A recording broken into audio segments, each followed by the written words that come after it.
pre-flight planning for flying into Bankstown, number one, read the URSA. Number two, have a look at any local pilot guides. If you've done both of those things and you still don't understand, you should be able to ring the tower and get clearer guidance from them on the phone before you even get off the ground. You're going to need to submit a flight notification, and you will need to be identified by Sydney Centre some distance before the boundary. 5 miles is a good rule of thumb. Centre is most likely going to tell you, okay, track to here via this point, and this point. Things to be on the lookout for around the Bankstown area, some hotspots. One of the big ones I think of is Prospect, because we've got arriving aircraft from the west and from the north, and potentially aircraft crossing from the Camden area, working their way up across to the north or the west. So you're going to have quite a mix of traffic in multiple directions. It is controlled airspace, so it is going to be managed, but it's still important to be looking out for other aircraft that are going to be moving through those areas. You just have to keep your head on a swivel. You can hear when people report in what types of aircraft they are, what they're going to be doing, and if you have a little bit of aviation awareness, it goes a long way to being able to identify roughly what you might be encountering, and you're going to have air traffic control in your back pocket to help you out.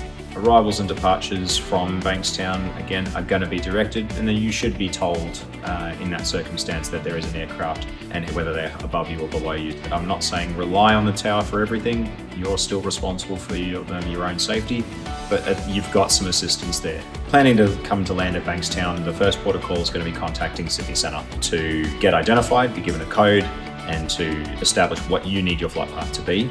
As you get closer to controlled airspace boundary, you will be handed off to Bankstown approach, and they will direct you and give you the actual clearance. As you get closer and closer to Bankstown, they will then hand you off to Bankstown Tower, and Bankstown Tower will vector you for your landing area. So it's all laid out pretty clearly in the URSA as to what you're expected to do.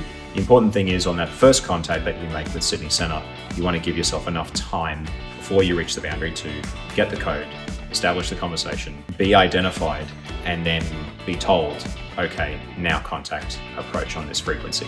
And that little bit of preparation time is worth its weight in gold.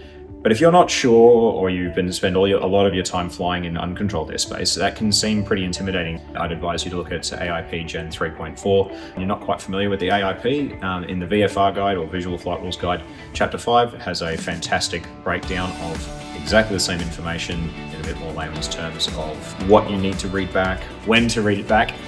Please read what the URSA says, and if you're going to be reporting at a reporting point, make sure you're at the reporting point.